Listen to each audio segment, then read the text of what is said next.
कभी कभी जिंदगी हमें उन रहस्यों के सामने ला खड़ा करती है जिनके जवाब किताबों में छिपे होते हैं। और कुछ किताबें तो ऐसी होती हैं जो सिर्फ कहानी नहीं सुनाती बल्कि हमारे भीतर एक दरवाजा खोल देती हैं।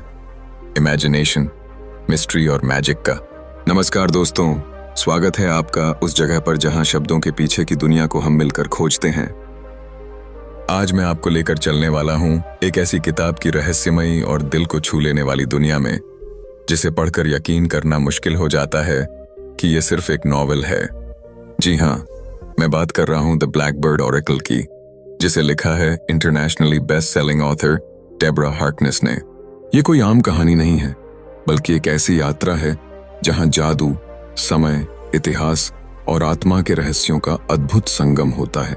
इस उपन्यास की नायिका डायना बिशप, जिसे आपने ऑल सोल्स ट्रिलॉजी में पहले भी जाना होगा, अब एक नई रहस्यमयी चुनौती से जूझ रही है। वो अब सिर्फ एक हिस्टोरियन या विच नहीं है बल्कि एक मदर, फाइटर और सीकर भी है।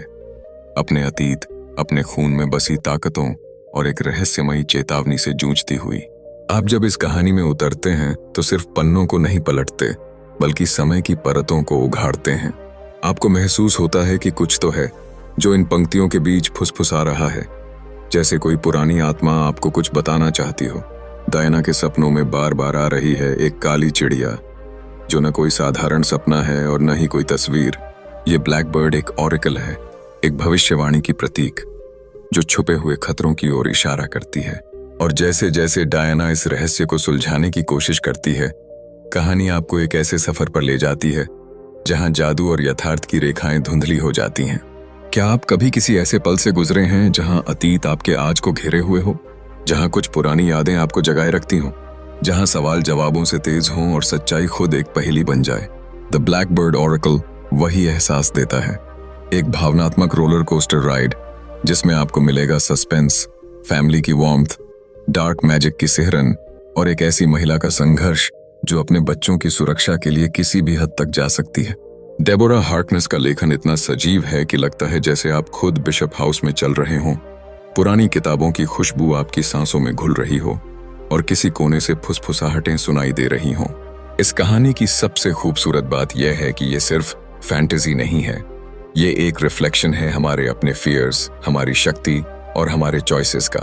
और यही चीज इस चैनल को खास बनाती है, क्योंकि यहाँ हम सिर्फ किताबें समराइज नहीं करते, हम उन्हें जीते हैं। हर शब्द के पीछे छुपी भावना को महसूस करते हैं। मैं चाहता हूं कि जब आप ये वीडियो देखें तो आपको ऐसा लगे जैसे आप उस दुनिया का हिस्सा हैं, जैसे आपको खुद वो सपना आया हो जिसमें काली चिड़िया ने कुछ कहा हो, कुछ ऐसा जो सिर्फ आपको समझना है। तो इस वीडियो में मैं आपको सुनाऊंगा द ब्लैकबर्ड ऑरेकल की पूरी कहानी, बेहद सरल, सुंदर और भावनात्मक हिंदी में। अगर आपने डेबरा हार्कनेस की पिछली किताबें नहीं भी पढ़ी हैं तो घबराने की कोई बात नहीं, क्योंकि मैं इस कहानी को इस तरह पेश करूंगा कि आप उसके हर पहलू को महसूस कर पाएंगे, चाहे आप फैंटेसी के फैन हों या सिंपली एक अच्छी, दिल को छूने वाली कहानी। चैप्टर 1, अजीब सपना। क्या आपने कभी ऐसा सपना देखा है जो आपको जगा दे लेकिन फिर भी आपका पीछा ना छोड़े? एक ऐसा सपना जो सिर्फ आंखें खोलने के बाद नहीं जाता बल्कि हर जागे हुए पल में भी छाया की तरह साथ चलता है, कुछ बताने की कोशिश करता है, कुछ ऐसा जो आप समझ नहीं पाते पर महसूस जरूर करते हैं। डायना बिशप की जिंदगी में इस सपने ने कुछ ऐसा ही तूफान ला दिया है, एक ऐसा सपना जो हर रात उसकी नींदों में उतरता है, चुपचाप, काले पंखों की सरसराहट के साथ, जैसे समय की कोई पुरानी चेतावनी उसके कानों में फुसफुसा रही हो। और यह सपना शुरू होता है एक रहस्यमयी काली चिड़िया से। उस रात की हवा में भी कुछ अलग था, भारी, ठहरी हुई, मानो प्रकृति भी सांस रोके इंतजार कर रही हो कि अब क्या होने वाला है। डायना नींद में थी, लेकिन उसका दिल धड़क रहा था जैसे कोई अनजानी आहट उसके करीब हो। और तभी उसे दिखी वो चिड़िया, गहरी काली।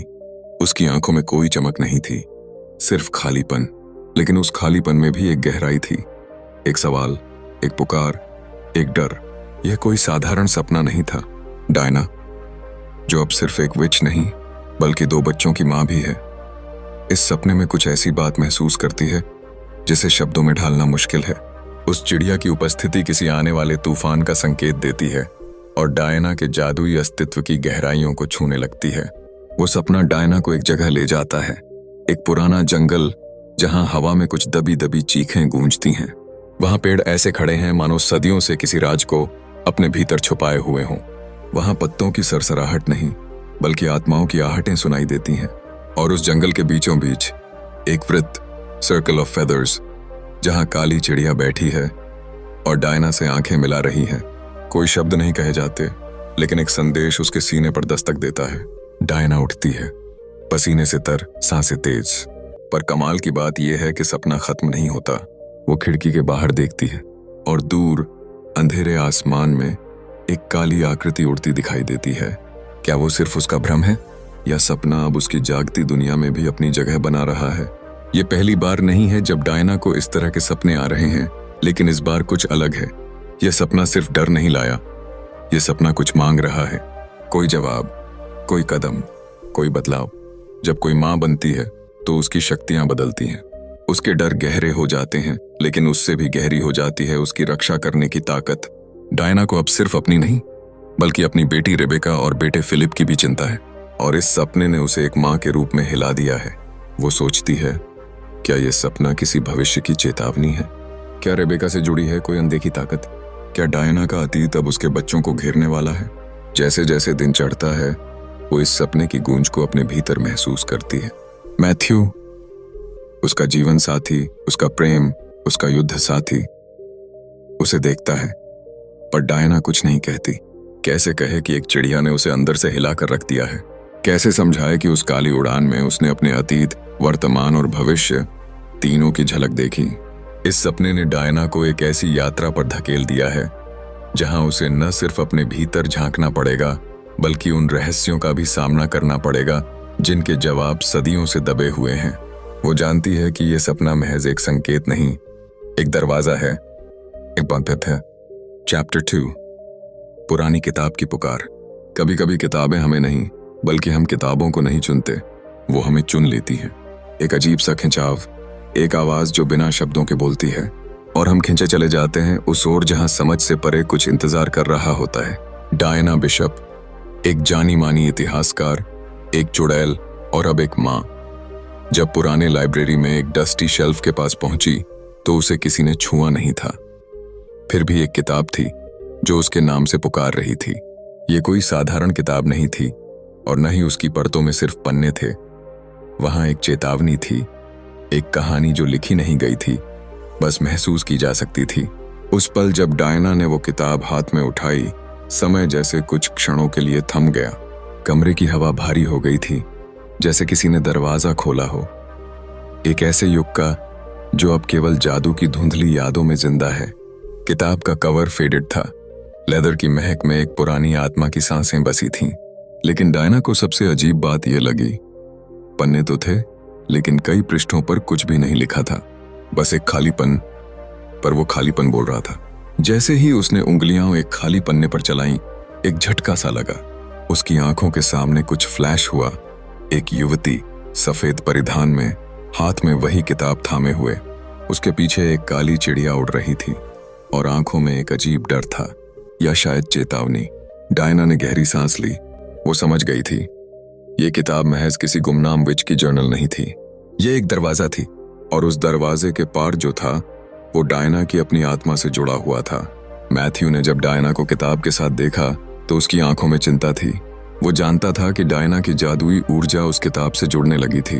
उसने धीरे से डायना का हाथ पकड़ा और कहा, इसमें कुछ तो है, कुछ ऐसा जो तुम्हें चोट पहुंचा सकता है या शायद तुम्हें बदल सकता है। लेकिन डायना के लिए रुकना अब संभव नहीं था। उस किताब में उसका अतीत था, उसका वंश और शायद उसका भविष्य भी। उस रात डायना ने किताब को अपने साथ रखा, और जैसे ही उसने पहली बार ध्यान से उसका एक पन्ना देखा, शब्द खुद ब खुद उभरने लगे। स्याही पन्ने पर बहने लगी, जैसे किसी अदृश्य हाथ ने लिखा हो। लेकिन वो शब्द डायना की भाषा में नहीं थे, वो किसी पुरानी खो चुकी टंग में थे। फिर भी उसका दिल उन्हें समझ रहा था, जैसे वो शब्द उसके भीतर गूंजते हुए कह रहे हों, तुम हमारी आखिरी उम्मीद हो। रात जैसे जैसे गहराती गई, किताब और डायना के बीच का रिश्ता भी गहरा होता गया। एक पल के लिए उसे लगा जैसे वो कोई पुरानी आत्मा हो जिसे किताब ने अपने भीतर बुला लिया हो, जैसे वो खुद उस कहानी का हिस्सा बन चुकी हो जिसे वो पढ़ रही थी। कभी कभी हम किसी कहानी को पढ़ते नहीं, वो हमें पढ़ती है। हमारे डर, हमारी इच्छाएं, हमारे गहरे रहस्य, सब कुछ वो समझ जाती है। और ये वही कहानी थी। अगली सुबह जब डायना की बेटी रेबेका ने किताब को देखा, उसने मासूमियत से पूछा, मम्मा, इसमें वो चिड़िया है ना जो मेरे सपने में आती है? डायना ठिठक गई। वो जानती थी कि कुछ तो जुड़ चुका है अब, सिर्फ किताब से नहीं बल्कि उसकी बेटी के भविष्य से भी। और यही वो क्षण था जहां डायना को एहसास हुआ कि ये खोज अब सिर्फ उसकी नहीं रही। ये किताब, ये रहस्य, ये काली चिड़िया अब उसकी पूरी दुनिया को छूने वाली थी। क्या वो तैयार थी उस सच्चाई का सामना करने के लिए? क्या वो खुद को, अपने अतीत को और उस छिपे हुए संदेश को समझ पाएगी जिसे सदियों से सिर्फ एक ही खून पहचान सकता था? किताब अब बंद नहीं हो सकती थी। कहानी ने अपना रास्ता चुन लिया था। अगर आपकी भी कभी किसी किताब को देखकर दिल धड़क उठा हो या किसी पुराने शब्द को पढ़ते हुए लगा हो कि वो आपको ही देख रहा है, तो शायद आप भी किसी ऐसी कहानी का हिस्सा हैं जो अब तक अनकही थी। चैप्टर 3, जादू और मातृत्व। कभी कभी ऐसा लगता है जैसे जिंदगी दो हिस्सों में बांटी हो। एक वो हिस्सा जो दुनिया को दिखाते हैं और दूसरा वो जो दिल के सबसे गहरे कोनों में पलता है। डायना की जिंदगी भी अब दो चेहरों के बीच झूल रही है। एक वो जो जादू की दुनिया से जुड़ा है और दूसरा वो जो मां बनने के बाद उसकी आत्मा में रच बस गया है। एक समय था जब डायना बिशप सिर्फ किताबों की पंक्तियों में अर्थ ढूंढा करती थी, पुरानी हस्तलिपियों में इतिहास की परछाइयां तलाशा करती थी। लेकिन अब उसकी सुबह उस समय से शुरू होती हैं जब उसकी बेटी रेबेका की कोमल आवाज उसे बुलाती है और उसके बेटे फिलिप की हंसी हवा में बिखरती है। उस हंसी में एक दुनिया है, मासूमियत से भरी, लेकिन उस मासूमियत में भी एक अनदेखा जादू है। पर हर दिन आसान नहीं होता। डायना, जो कभी दुनिया की सबसे ताकतवर चुड़ैलों में गिनी जाती थी, अब अपने बच्चों को दूध पिलाते समय या उनकी झुंझलाहटों को शांत करते हुए खुद को कमजोर महसूस करती है। वो सोचती है, क्या एक विच और एक मां साथ साथ हो सकती हैं? क्या एक ऐसी औरत जो अंधेरे से लड़ने की ताकत रखती है, वो अपने बच्चे की नींद में डर छिपा सकती है? कई रातें वो अकेले जागती है।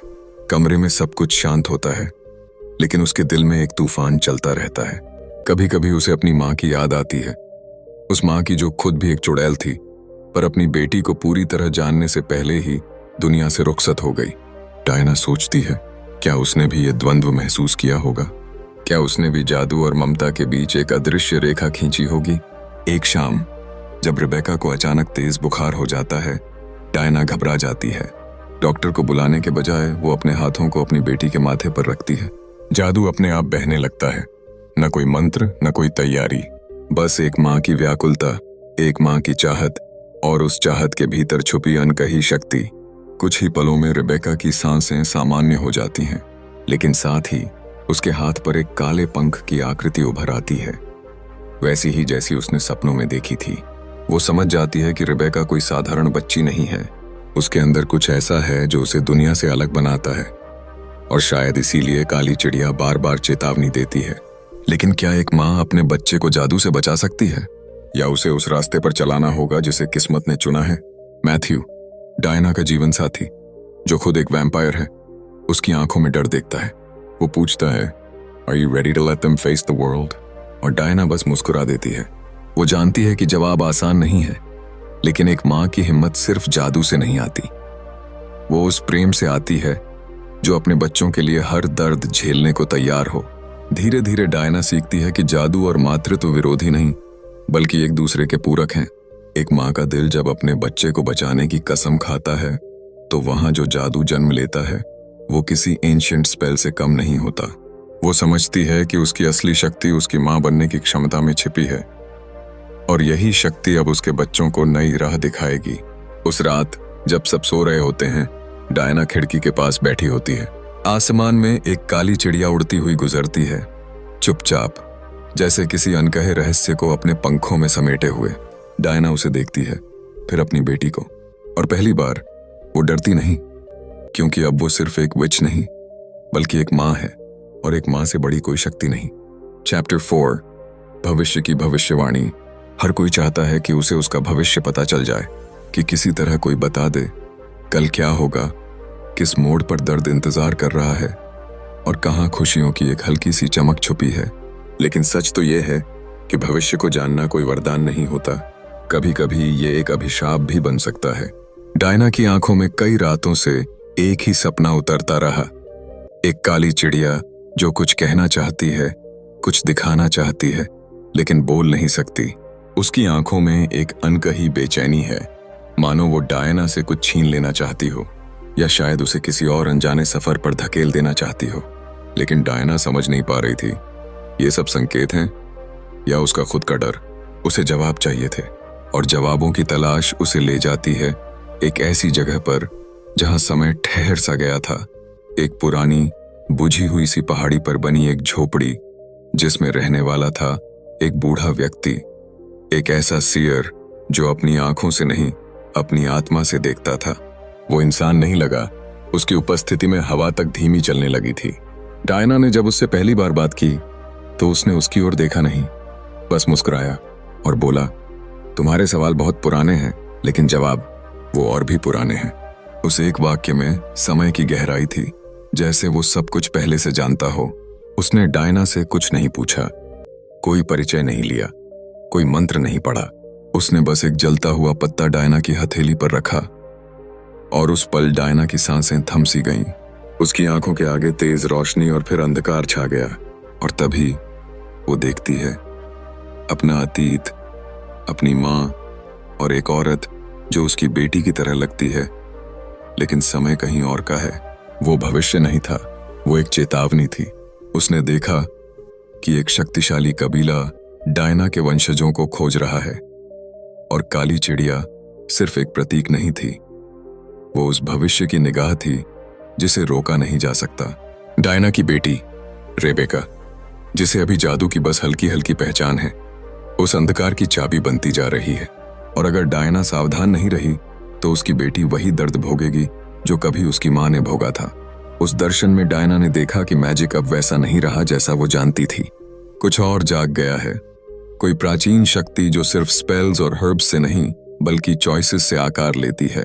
डायना को ये समझ में आने लगा कि उसका रास्ता पहले से तय नहीं है, लेकिन अगर वो चूकी तो बहुत कुछ मिट जाएगा, परिवार, प्यार और शायद खुद उसकी पहचान। और सबसे डरावनी बात यह थी कि इस सब का केंद्र वही काली चिड़िया है जो हर बार उसकी बेटी के सपनों में उतर रही थी, धीरे धीरे उसे खींच रही थी किसी और दुनिया की ओर। वापस आने पर डायना बदली हुई थी। उसकी आंखों में एक भय नहीं बल्कि एक गहराई थी, जैसे उसने समय की परतों को छू लिया हो। और उस बूढ़े व्यक्ति ने जाते जाते बस एक बात कही थी, भविष्य बदलता नहीं, लेकिन उसे समझने से हम बदल सकते हैं। उस दिन डायना को समझ आया कि ये लड़ाई सिर्फ जादू या इतिहास की नहीं है, ये एक माँ की लड़ाई है, अपनी बेटी के भविष्य को बचाने की। और जब कोई माँ लड़ती है तो सिर्फ स्पेल्स नहीं चलती, उसकी आंखों से आग निकलती है। इस किताब के इस मोड़ पर कहानी केवल फैंटेसी नहीं रह जाती, ये एक दिल की पुकार बन जाती है, एक माँ की फरियाद और एक आत्मा की जिज्ञासा जो जानना चाहती है कि क्या वाकई भविष्य हमें बांध कर रखता है या हम ही उसे अपने डर से बना देते हैं। तो क्या डायना उस भविष्य को बदल पाएगी या वो खुद उसका हिस्सा बन जाएगी? ये सवाल ही इस अध्याय की असली धड़कन है। और अगर आप उस चिड़िया की उड़ान को महसूस करना चाहते हैं तो इस वीडियो को अंत तक जरूर देखिए। चैप्टर 5, मैथ्यू की वापसी।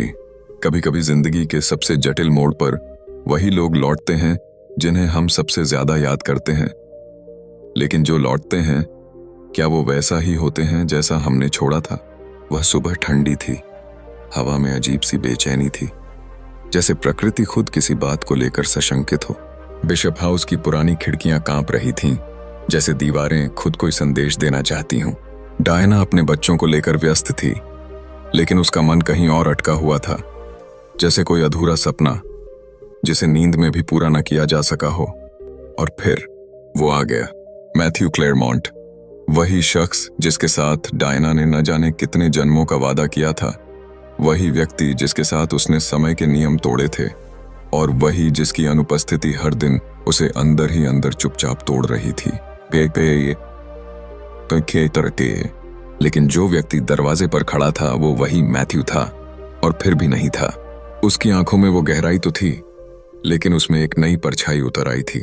उसका चेहरा वैसा ही खूबसूरत था, लेकिन थका हुआ, जैसे उसने सदियों की पीड़ा एक ही यात्रा में भोग ली हो। और जब डायना ने उसे देखा तो सिर्फ उसका चेहरा नहीं पड़ा, उसकी आत्मा में उतर गई। कहते हैं कि समय हर जख्म भर देता है, लेकिन मैथ्यू के साथ जो हुआ था वो समय से परे था। वो लंबे समय से एक खतरनाक मिशन पर गया था, ऐसा मिशन जहां सिर्फ शरीर ही नहीं, विश्वास भी जख्मी हो जाते हैं। उसका सफर अकेलेपन, बलिदान और भीतरी अंधेरों से भरा हुआ था। वहां जादू नहीं, सिर्फ सच्चाई की कठोरता थी। और जब वो लौटा तो उसके साथ वो भी लौटा जो उसे कभी छोड़ना नहीं चाहिए था, खुद पर शक। डायना के लिए ये वापसी एक सपना थी, एक ऐसा सपना जो उम्मीदों और डर के बीच झूल रहा था। वो उसे गले लगाना चाहती थी, उसकी धड़कन महसूस करना चाहती थी, लेकिन उसके पास खामोशी थी, गहरी, भारी खामोशी, जैसे कुछ कहने से पहले बहुत कुछ सहना जरूरी हो। उन दोनों के बीच की वो पहली बातचीत, वो शांत रात, वो अनकहे सवाल, सब कुछ उस मोहब्बत की कसौटी बन गया जो उन्होंने समय की परतों में छुपा रखी थी। लेकिन अब मैथ्यू कुछ छिपा रहा था। डायना ने महसूस किया कि उसके स्पर्श में वो गर्मी नहीं रही, उसकी आंखों में अब भी कुछ है, कोई छवि, कोई दृश्य जो उसे सोने नहीं देता। वो बार बार पीछे मुड़कर देखता है, जैसे अतीत उसे अब भी पकड़ने की कोशिश कर रहा हो। रिबेका, उनकी बेटी, जिसे मैथ्यू पहली बार इतने लंबे समय बाद देख रहा था, वो भी कुछ समझ गई थी। वो उसके हाथों को पकड़ती, उसकी आंखों में ताकती और फिर अचानक दूर हट जाती। शायद बच्चे उन भावनाओं को समझ जाते हैं जो हम शब्दों में नहीं कह पाते। डायना समझती थी कि मैथ्यू की वापसी कोई साधारण घटना नहीं है, ये आने वाले तूफान का संकेत है। उसके साथ कुछ ऐसा हुआ है जो सिर्फ उसकी नहीं, बल्कि पूरे परिवार की तकदीर बदल सकता है। रातों में जब डायना नींद में करवट बदलती तो वो देखती कि मैथ्यू जाग रहा है, कभी किसी पुरानी किताब के पन्नों को उलटता हुआ, तो कभी बिना पलक झपकाए अंधेरे में कुछ निहारता हुआ, जैसे उसका मन अभी भी उस अंधेरे मिशन से बाहर नहीं आया है। एक दिन डायना ने उससे पूछा, क्या तुम अब भी मुझसे प्यार करते हो? बस मैथ्यू ने उसकी आंखों में देखा, लंबी सांस ली और सिर्फ इतना कहा, इससे ज्यादा कभी नहीं किया। पर उसकी आवाज में जो कांप था वो सब कुछ कह गया। कभी कभी प्रेम लौट आता है, लेकिन वो रास्ते में जो खोता है उसकी भरपाई आसान नहीं होती। मैथ्यू लौट आया था, लेकिन साथ लाया था एक रहस्य, एक ऐसा सच जो काली चिड़िया के सपनों से भी ज्यादा डरावना था। और डायना को पता था, जितना वो उसे अपने पास रखना चाहती है, उतना ही जरूरी है उस सच्चाई को जानना जो उसके बीच धीरे धीरे एक दीवार बन रही है। उस शाम जब सूरज पहाड़ियों के पीछे जा छिपा और काले पक्षी आसमान में उड़ रहे थे, डायना ने तय कर लिया, चाहे मैथ्यू कुछ भी छिपा रहा हो, वो इस बार उसे अकेला नहीं छोड़ेगी। क्योंकि प्रेम सिर्फ साथ चलने का नाम नहीं है, प्रेम वो भी है जब कोई पीछे छूट रहा हो, तब भी उसका हाथ थामे रहना। और शायद यही इस वापसी की सबसे बड़ी परीक्षा थी। अगर आपको यह कहानी छू गई, अगर आपने कभी किसी की वापसी को इस तरह महसूस किया हो, तो कमेंट्स में जरूर लिखें और जुड़े रहिए, क्योंकि अगली कड़ी में वो सच सामने आएगा जिसने मैथ्यू को तोड़ा और डायना को मजबूत बनाया। चैप्टर 6, बिशप हाउस की चेतावनी। कभी कभी कोई जगह हमें सिर्फ 4 दीवारों और एक छत से ज्यादा लगती है, जैसे वो जीती जागती हो, सांस लेती हो, हमें देखती हो, और जब वक्त आता है तो हमें चेतावनी भी देती है। बिशप हाउस, वो पुराना, रहस्यमयी, जिद्दी और कभी कभी डरावना घर आज फिर जाग उठा है। लेकिन इस बार उसकी दीवारों से सिर्फ खटखटाहटें नहीं, बल्कि कुछ ऐसा निकला है जो डायना को उसके भीतर छिपी सच्चाई की ओर खींच रहा है। जोर से, बेरहमी से और कुछ हद तक प्यार से भी। बचपन से डायना ने उस घर की अजीब आदतें देखी हैं, बिना छुए दरवाजों का खुलना, पुराने कमरों से आती सुगंध जो कभी गायब हो जाती है, और वो लाइब्रेरी जिसकी किताबें खुद ब खुद उलटती हैं। लेकिन आज बिशप हाउस ने जो किया वो पहले कभी नहीं हुआ। शाम ढलते ढलते जब आसमान गहरे नीले से स्याह होने लगा और हवाओं में अजीब सर्दी घुल गई, डायना अपनी बेटी रिबेका को लेकर वापस बिशप हाउस पहुंची। वो जानती थी कि कुछ गड़बड़ है। पिछले कई दिनों से जो सपने उसे आ रहे थे वो बस सपने नहीं थे। काली चिड़िया की परछाई, हवा में तैरती फुसफुसाहटें और रिबेका की आंखों में छिपी एक अलग सी चमक, ये सब संकेत थे कि बिशप हाउस कुछ कहना चाहता है। रिबेका घर में घुसते ही एक कमरे की ओर दौड़ी, वो कमरा जिसे हमेशा बंद रखा जाता था, एक ऐसा कमरा जिसमें डायना की माँ की पुरानी चीजें रखी थीं। लेकिन उस दिन वो कमरा खुला था, बिना चाबी के, बिना आवाज के, मानो घर खुद उसे बुला रहा हो। कमरे के अंदर वो पुराना आईना था, वही जिसे डायना की माँ इस्तेमाल करती थी स्पेल्स पढ़ने के लिए। और जैसे ही डायना ने उस आईने में देखा, उसकी आंखें ठहर गईं। वहां कोई प्रतिबिंब नहीं था, लेकिन कोई छाया, कोई एनर्जी वहां मौजूद थी। ऐसा लगा जैसे बिशप हाउस ने उस आईने को एक दरवाजा बना दिया हो, समय और आत्मा के बीच। वो कमरे की हर चीज को छूती है, समझने की कोशिश करती है कि ये सब अचानक क्यों हो रहा है। तभी दीवार की लकड़ी अपने आप चटकती है और एक ड्रॉर खुलता है। एक गुप्त खंड जिसमें डायरी रखी थी, उसकी माँ की हैंडराइटिंग में लिखी गई एक भविष्यवाणी। जब काली चिड़िया 3 बार सपने में आए और बच्चा बिना पढ़े स्पेल्स बोले तो घर को जागना होगा और खून को वापस बुलाया जाएगा। डायना की रूह कांप जाती है। क्या ये सब रेबेका के कारण हो रहा है? क्या वो जादू सिर्फ माँ से नहीं बल्कि बिशप वंश की किसी और गहराई से भी जुड़ा है? अचानक ही घर की खिड़कियां तेज हवा से बजने लगती हैं। दीवारों में कंपन होता है और पूरा घर ऐसा लगता है जैसे किसी पुराने दर्द से कराह रहा हो, लेकिन वो डराने के लिए नहीं कर रहा। वो बताना चाहता है, दिखाना चाहता है कि खतरा बहुत पास है। ये चेतावनी है, बिशप हाउस की चेतावनी। डायना अपने दोनों हाथ उस पुराने वुडन फ्लोर पर रखती है, आंखें बंद करती है और महसूस करती है उस घर की धड़कन। उसे दिखता है एक पुराना दृश्य। उसकी माँ एक महिला से लड़ रही है, जिसके गले में काली चिड़िया की आकृति वाली हार है। फिर सब काला हो जाता है, उसका सारा शरीर कांपने लगता है, लेकिन रेबेका का छोटा सा हाथ उसके हाथ को थामता है और जैसे सब शांत हो जाता है। माँ और बेटी के बीच जादू की एक नजर अनदेखी डोर जाग उठती है। वो डोर जो सिर्फ खून नहीं बल्कि आत्मा से जुड़ी होती है। अब डायना जान चुकी है, बिशप हाउस उसे उसकी माँ की चेतावनी सुना रहा है, उसे रेबेका की सुरक्षा के लिए तैयार कर रहा है और उस डार्क प्रोफेसी की ओर इशारा कर रहा है जो आने वाली है। रात के अंधेरे में उस घर की पुरानी दीवारें एक ललबाई जैसी गूंज छोड़ती हैं, एक एंशिएंट मेलोडी जो कभी बिशप विचेस की शक्ति थी और अब फिर से जाग रही है। जो डर पहले डायना को बिशप हाउस से था, आज वो डर बदल गया है। अब वो डर नहीं बल्कि एक रिश्ते जैसा लगने लगा है। एक ऐसा रिश्ता जो खून से नहीं बल्कि जादू और चेतावनी से बना है। क्या आप भी कभी किसी जगह के वाइब को महसूस कर पाए हैं?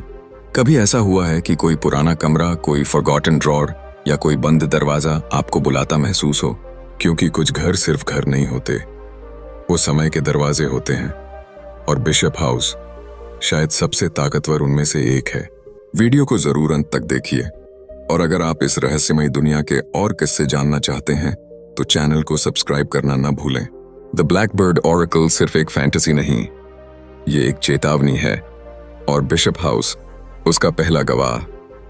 चैप्टर 7, खून की ताकत। कभी कभी हमें अपनी सबसे गहरी पहचान तब मिलती है जब हम उसे खो देने के कगार पर होते हैं, और कभी कभी खून में बहती विरासत सिर्फ पहचान नहीं होती, वो एक ऐसी जंजीर बन जाती है जो समय, मृत्यु और आत्मा के नियमों को भी तोड़ सकती है।